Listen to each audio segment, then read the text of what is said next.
Bonjour à tous. Eh bien, comme vous l'avez vu dans notre première émission de ce Web TV Théma consacré au data center, la performance énergétique de ces data centers est éminemment systémique et dépend de nombreux critères. Nous allons néanmoins nous concentrer sur cette émission sur la partie IT. Avec nous, Pascal Lecoq. Bonjour monsieur. Bonjour.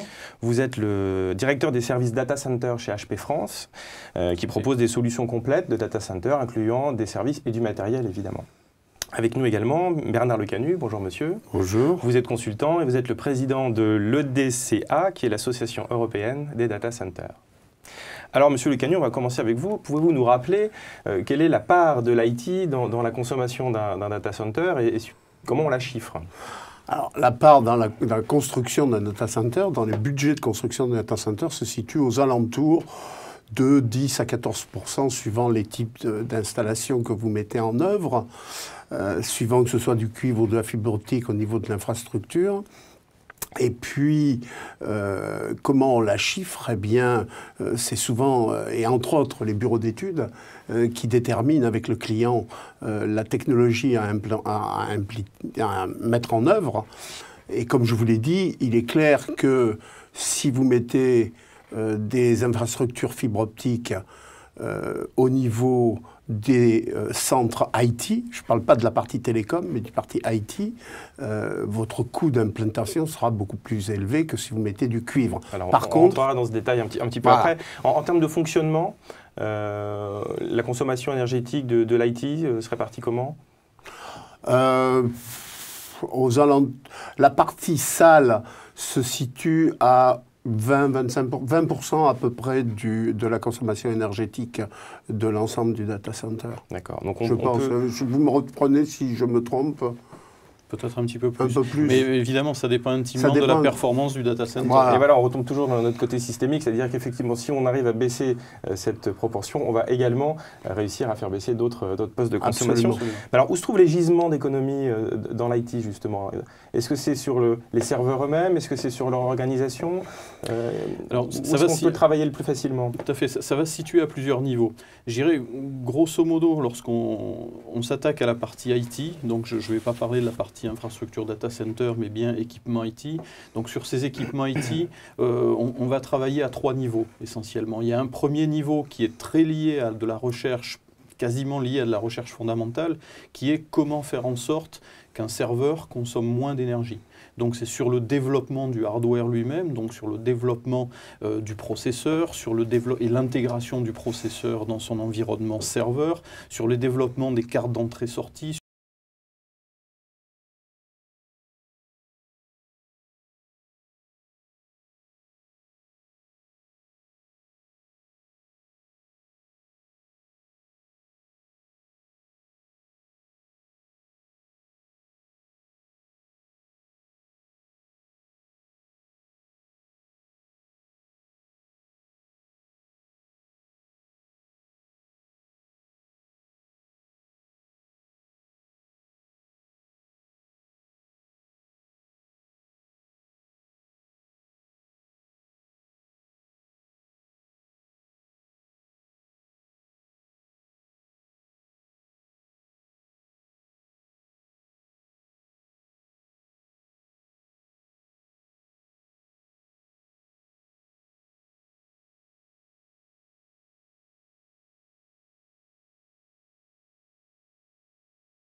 pouvoir éteindre, alors pas physiquement, c'est pas un petit bonhomme qui va faire on-off sur le serveur, mais de pouvoir éteindre, comme à la télécommande, une télévision, bien, les serveurs qui ne seront pas utilisés à un instant T, et de les redémarrer quand la demande IT redémarre.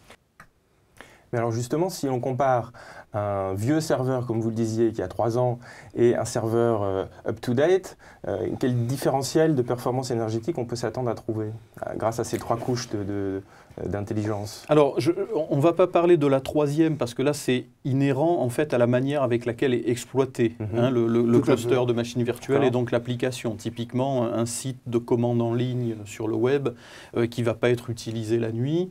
Là, effectivement, on va avoir une exploitation, une gestion différente. Mais vraiment, au niveau du hardware et du niveau 2, qui est toute la couche d'allocation, désallocation dynamique, voilà, le software du hardware, effectivement, je ne voulais pas employer ce terme, mais c'est tout à fait ça, le software du hardware.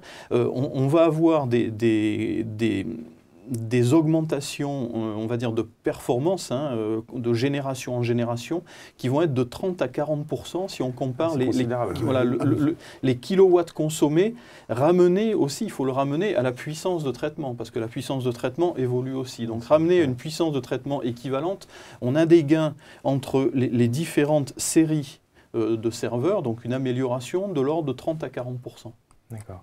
Alors, ça veut dire, Monsieur Le Canuc, finalement, un des plus gros gisements serait la rénovation, le rétrofit. Alors, exactement, parce qu'actuellement, et on a fait d'énormes progrès depuis 2 ans ou 3 ans, c'est que plus de 70% des data centers aujourd'hui sont obsolètes dans le monde.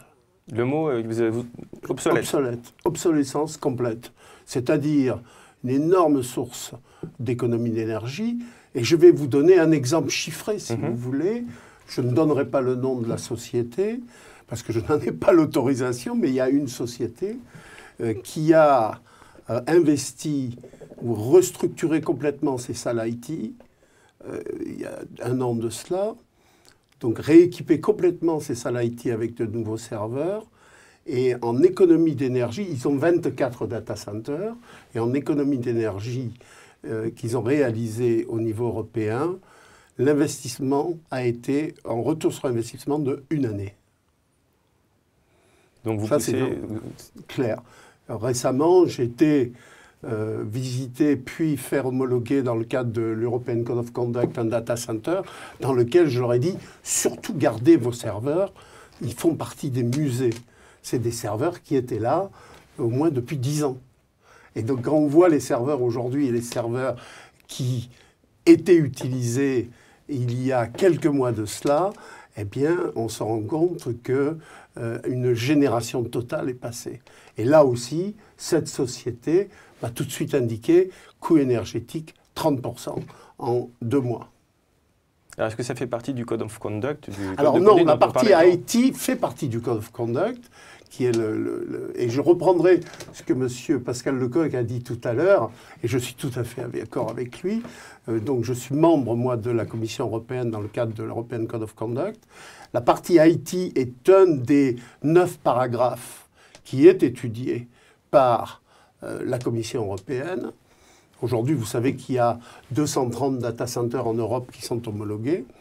Donc si on va sur les sites de la Commission, on peut voir les coûts énergétiques qui ont été réalisés. Et il est clair que c'est un des points importants analysés par la Commission européenne dans le cadre de ses services de gains énergétiques. Je ne pense pas qu'à aujourd'hui, ça deviendra une réglementation.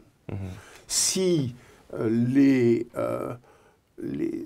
opérateurs de data centers et les endorseurs, qui sont les supporters de ce projet, continuent à faire évoluer le projet tel qu'il est, je ne pense pas que ça deviendra une réglementation. Sinon, oui, la Commission européenne est tout à fait d'accord, car le point de la consommation énergétique dans le data center est un des critères importants. Mais alors, qu'est-ce qui coince? Parce qu'on a un retour sur investissement tellement rapide que tout le monde devrait se précipiter pour changer ses serveurs. Ce qui coince, c'est que, d'une part, les gens fassent homologuer. Puis ensuite, il y a quand même une chose qui est importante. Beaucoup de data centers homologués sont des data centers de colocation.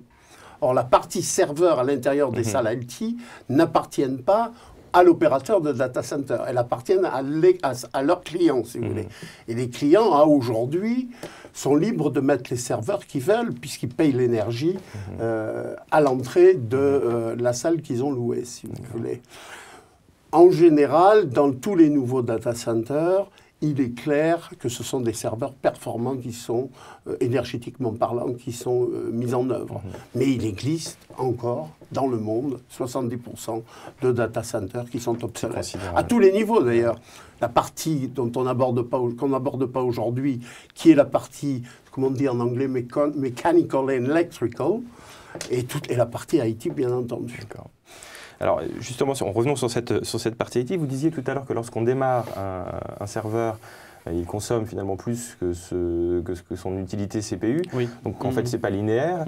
Est-ce que ça signifie qu'à l'instar d'un moteur, on a une sorte de régime nominal d'efficience optimale d'un serveur? Tout à fait, absolument. Et c'est lié, on va dire, à des coefficients de performance, hein, que ce soit au niveau d'un groupe froid, au niveau d'un onduleur ou au niveau d'un serveur, c'est la même chose. Du moment qu'on a de l'électricité qui rentre quelque part, on a affaire à des histoires de coefficients de performance. Sur un serveur, on peut estimer que les deux courbes se rejoignent, l'utilisation CPU par rapport à sa consommation kilowatt versus le nominal, aux alentours de 60-70%. Et là, pour rejoindre ce que disait M. Le Canu à l'instant, c'est que ces programmes de transformation IT, pour être vraiment efficaces et avoir un retour sur investissement important, il faut aussi atteindre la troisième couche. Et cette troisième couche va être de consolider, virtualiser. Donc je ne vais pas parler du cloud computing, etc., avec tous ces tenants et aboutissants, mais ne serait-ce que la couche de virtualisation des environnements, c'est parfois un frein au niveau des entreprises pour cette évolution. Pourquoi? Parce que ça demande quand même un projet de transformation globale de l'IT qui touche non seulement le serveur, le hardware, mais aussi l'applicatif et la base de données. Pourquoi? Parce que il faut faire évoluer d'une structure monolithique physique le serveur vers une structure virtualisée, et c'est pas, malgré ce qu'on peut dire et trouver sur les slides marketing, c'est pas forcément 100% compatible et bulletproof. Donc ce sont des gros programmes de transformation qui ne se font pas en 2 mois dans une grande entreprise, hein. C'est un programme complet de migration applicative, de migration de données pour évoluer vers cet environnement. Oui, parce qu'évidemment, on peut même imaginer une 4e couche qui est celle des applicatifs qu'on installe sur les serveurs, qui peuvent être eux-mêmes, selon la manière dont ils ont été développés, programmés, plus ou moins consommateurs, non? Tout à fait. Ah oui, absolument. Alors là, on rentre dans la performance. Tout à fait, absolument, absolument. Oui. Alors revenons un petit peu en amont sur le hardware. Vous parliez tout à l'heure de fibre optique à l'intérieur même des serveurs, mais lorsqu'on entend fibre optique, on pense plus facilement aux télécoms. Alors, est-ce que là, on a aussi des choses à faire et des gains potentiels? Qui veut répondre? Moi, je veux bien répondre. Alors, il y a deux... d'abord, si vous voulez, comme on disait en introduction, quand vous mettez un câblage fibre optique et que vous mettez un câblage cuivre, au niveau des serveurs, les coûts de refroidissement du serveur sont inférieurs dans la partie fibre optique. Toujours notre effet systémique. Deuxièmement, il est clair qu'aujourd'hui, le grand handicap qu'il y a eu dans le passé était le coût des serveurs. Un coût de serveur fibre optique et un coût de serveur cuivre est bien supérieur pour la fibre optique. De quel ordre? Il était ça peut être de 15-20%, 30%, ça dépend le type de serveur. À aujourd'hui, ce prix se lamine de plus en plus. Troisièmement, quand nous mettions des serveurs en cuivre, nous avions un certain nombre de données que nous transférions dans les tuyaux, que sont les câbles, bien inférieurs à ce que nous transférons aujourd'hui. Lorsque, malgré ce que peuvent dire les fabricants de câbles, vous transférez beaucoup plus d'informations dans un câble fibre optique que dans un câble cuivre. Et enfin, le dernier point qui n'est pas négligeable, ce matin encore, on a annoncé des taxes carbone. Or, quand vous produisez 1 kilomètre de câble cuivre et que vous produisez 1 kilomètre de câble fibre optique, le carbone dégagé pour l'un et l'autre est bien en avantage du câble fibre optique par rapport au câble cuivre. Alors oui, aujourd'hui, de plus en plus, M. Pascal Lecoq est plus performant que moi sur ce sujet, mais de plus en plus, le câble fibre optique est développé à l'intérieur des infrastructures de salles IT et non plus seulement au niveau des salles télécom, ce que l'on avait l'habitude d'appeler des pop rooms, les net centers. C'est ce que vous voyez au quotidien? Tout à fait, et on voit de plus en plus du reste maintenant une certaine mutualisation chez les opérateurs télécoms où il n'y a plus ce distinguo entre net center, data center, tout est maintenant clairement imbriqué dans des mêmes centres de traitement, on va dire ça en français. Effectivement, sur cette partie serveur, on parle de connectique réseau, fibre, cuivre, etc. Mais même à l'intérieur du serveur même, c'est-à-dire dans le développement du hardware, dans les labs, tous les constructeurs, et HP en particulier, travaillent sur le remplacement du cuivre par de la fibre au niveau de la connectique des composants elles-mêmes. Pourquoi? Parce que si on a à passer de moins en moins par du métal et par du cuivre, on va chauffer de moins en moins. Et on sera en plus efficace et plus performant. Tout à fait. Il y a même des travaux sur des portes logiques optiques. Tout à fait, sur des nanotechnologies, sur des composants à connexion fibre optique sur la carte mère elle-même, et donc remplacer de plus en plus le métal par de la fibre. Si vous voulez, je reprends un peu la parole, comme disait M. Pascal Lecoq, à aujourd'hui, les grands fabricants mondiaux de composants fibre optique, de connectiques et autres, ont des partenariats très puissants avec les fabricants de serveurs pour développer conjointement, d'une part, pour les fabricants de serveurs, le serveur, mais toute la connectique interne qui va être mise en œuvre. Alors, vous ne m'avez toujours pas dit combien on allait gagner si on travaillait sur cette partie télécom, parce que la partie télécom dans le data center, c'est quand même pas la principale. D'ailleurs, c'est quelle part à peu près de l'IT, la consommation énergétique des télécoms Alors, on va dire sur un data center classique, pas d'opérateur télécom, mais on va dire grosso modo que quand on a 1 mégawatt de salle IT, à l'heure actuelle, on va avoir entre 100 et 150 kilowatts de composants télécom. C'est-à-dire du switch réseau, du core switch, etc. Tout à fait. Et ça vaut quand même le coup de travailler sur ce poste. Oui, absolument. Alors, ce qu'il faut voir, c'est que je parle de la consommation des organes actifs télécom. Après, il y a toute la composante qui est liée au serveur lui-même pour les télécoms. Donc ça n'en faisait pas partie. Mais donc oui, c'est une partie importante. C'est une partie importante et qui croît, qui est en croissance. C'est ça qu'il faut voir. Pourquoi? Parce que de plus en plus, on arrive à des structures d'utilisation des centres informatiques qui sont de plus en plus ouvertes vers les télécoms. Tout le monde veut, avec son smartphone, avoir ses mails tout de suite, pouvoir surfer sur le web, pouvoir être sur Facebook, pouvoir tweeter, etc. Donc tout ça, ça demande de plus en plus de télécoms et d'accès au réseau. D'accord ? Et donc le pourcentage de la composante network augmente de plus en plus dans la consommation globale du data center. D'accord. Il y avait également, il y a aussi une chose qui est importante, et vous le savez mieux que moi, c'est que dans le passé, l'infrastructure IT, personne n'en parlait. C'était les building managers qui construisaient le data center et qui le mettaient entre les mains des IT managers. Aujourd'hui, il y a un changement complet. C'est-à-dire que dès le début du projet, la partie IT est prise en considération. Et souvent, pourquoi il y avait des low cost au niveau des produits, c'est qu'on se rendait compte qu'on allait dépasser les budgets et on arrivait au bout de la course et on mettait, soit on récupérait des vieux équipements qu'on mettait dans les nouveaux data centers, soit on mettait des produits relativement low cost à l'intérieur du data center.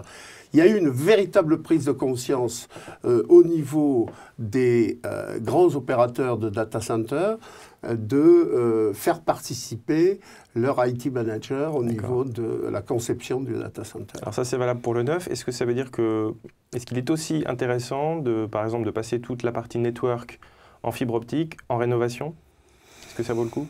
Je pense que oui. Parce qu'aujourd'hui, la partie fibre optique, les coûts ont diminué considérablement. Je pense que oui. D'accord. Alors, Monsieur Lecoq, HP lance un nouveau produit qui s'appelle Moonshot. En quoi il répond éventuellement à cette problématique de performance énergétique? Alors, oui, alors Moonshot, en fait, c'est un programme chez HP, c'est un programme de recherche qui a été initialisé il y a déjà 3-4 ans, et les premières annonces de produits ont eu lieu au printemps. Donc ce programme vise en fait, dans une véritable rupture technologique, à aller au-delà de ce qu'on appelait l'IT en lame. Donc, bon, c'est vrai qu'on pourra dire qu'on va toujours plus loin, plus loin, plus loin. Tout le monde n'est pas encore passé à du serveur en lame, hautement densifié, consolidé, virtualisé, etc. On annonce déjà les produits qui sont disponibles, qui sont l'évolution après le serveur en lame. En fait, l'objectif, c'est que on se rend compte que dans du serveur en lame, en fait, on a un tiroir avec un backplane, ce qu'on appelle, puis des lames à la fois de serveur, de stockage, de cartographie I/O, etc. Donc, qui rentrent dans des tiroirs et dans des racks. Donc, en fait, il y a eu un concept à part, on va dire, pour le rack, et à part pour le système de serveur en lame, qui fait qu'on a de la perte à la fois de densité, de place, de volume en 3D, etc. Dans le programme Moonshot, en fait, l'objectif, c'est qu'on densifie au maximum l'utilisation du rack par des serveurs qui ne seront plus orientés en lame en 2D, finalement, mais par des cartouches, donc ce ne seront plus des lames, on passe à la cartouche, donc par des cartouches parallélépipédiques, et qui vont occuper tout le volume du rack, mais avec, on va dire, une architecture interne qui optimise à la fois l'espace, mais aussi la densité en termes d'énergie et donc de chaleur. Et on arrive par ce biais-là, en fait, avec des technologies nouvelles aussi, développées autour de composants à basse consommation d'énergie, largement intégrés avec du composant fibre, etc., à des produits qui vont nous permettre d'être sur du 45 serveurs au kilowatt. On a présenté ça il n'y a pas longtemps lors d'un salon la semaine dernière.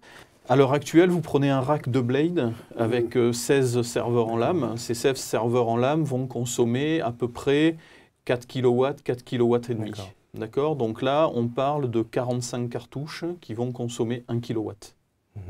Donc un ratio là aussi, voilà, tout à fait. Et donc avec la possibilité de personnaliser aussi évidemment cet environnement en fonction de l'utilisation finale qui peut être soit du domaine du high performance computing, ce qu'on appelle le supercalculateur en français, qui est extrêmement consommateur, soit du système de gestion, soit du système d'accès web, etc.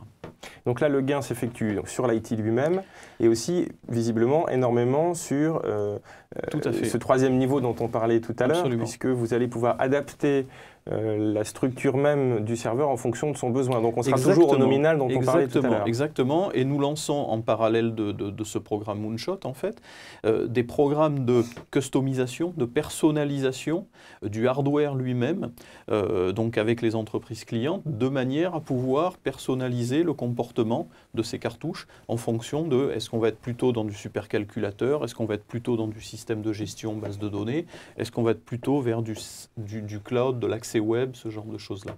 Et donc, en ratio puissance développée IT, parce qu'on est aussi sur des nouveaux serveurs qui développent une puissance IT CPU bien supérieure à ce qu'on faisait avant, on est sur des ratios puissance IT kilowatts consommés, où on gagne, démontré par benchmark, entre 70 et 80% de consommation kilowatt énergétique ramenée à la puissance CPU. D'accord. Alors finalement, quels sont les deux, à vous entendre, j'ai l'impression que les deux points que l'on doit retenir sur le futur, ça serait cette nouvelle organisation, ce nouveau concept de serveur 3D, cartouche imbriquée et la fibre optique. Ce serait ça les deux points. L'infrastructure de câblage et de composants, tant au niveau de la partie télécom que la partie IT. Oui. Est-ce qu'on a d'autres pistes avec la couche de supervision. Avec la couche de supervision. Dont on parlera dans une autre émission aujourd'hui. Exactement. Tout à fait. Avant de vous quitter, un conseil peut-être à donner aux responsables IT des data centers qui se posent peut-être des questions autour de la rénovation? Je pense qu'il ne faut pas en avoir peur. Beaucoup l'ont fait. Les clients se posent beaucoup de questions sur cette transformation IT parce qu'aller d'un système hardware monolithique, une application, un serveur, une base de données, un serveur, vers un environnement virtualisé, consolidé, ce sont des choses maintenant qu'on fait couramment. avec parfois certaines évolutions, évidemment, de l'applicatif, si l'application est très ancienne et n'était pas vraiment faite pour ça. Cela dit, ce sont des choses qu'on fait, que beaucoup d'acteurs font, de migration de données, de migration applicative. Donc il ne faut pas avoir peur de franchir ce pas et d'aller vraiment vers un IT qui permette ensuite d'optimiser le fonctionnement du data center. Et c'est vraiment une responsabilité, je dirais, éco-responsable de l'entreprise de prendre en charge ce genre de projet. D'accord. Monsieur Lecanu? Alors, je vais compléter ce que disait Pascal Lecoq en disant qu'il ne faut surtout pas avoir peur de se remettre en cause. Un des gros problèmes, si vous voulez, qu'il y a à l'intérieur des data centers, c'est que les gens ont peur de faire analyser leur centre de données. Il y a des moyens aujourd'hui, on parlait tout à l'heure de l'European Code of Conduct, qui est un moyen de voir si on a mis en place les best practices, si on ne les a pas mis en place, qu'est-ce qu'il faudrait faire. Et très rapidement, ce point est chiffrable et on arrive à se mesurer par rapport à la moyenne de ce qui se fait au niveau européen. Donc je pense qu'il y a toute une prise de conscience que les opérateurs et les propriétaires de data centers doivent avoir et ne pas avoir peur de dire « analysons ». Il y a en France, on a une chance exceptionnelle, il y a en France des entreprises, des bureaux d'études performants et qui savent analyser ce genre de choses. M. Lecoq les connaît bien. Et moi, si j'ai un conseil à donner aux patrons de l'IT à l'intérieur des salles, mettez-vous en cause, repensez vos salles de données. Bien, merci à vous deux d'avoir partagé avec nous votre expertise. Merci. Merci à vous également, internautes, de nous avoir suivis. Je vous rappelle que vous pouvez retrouver nos autres vidéos sur cleantechrepublic.com. Au revoir.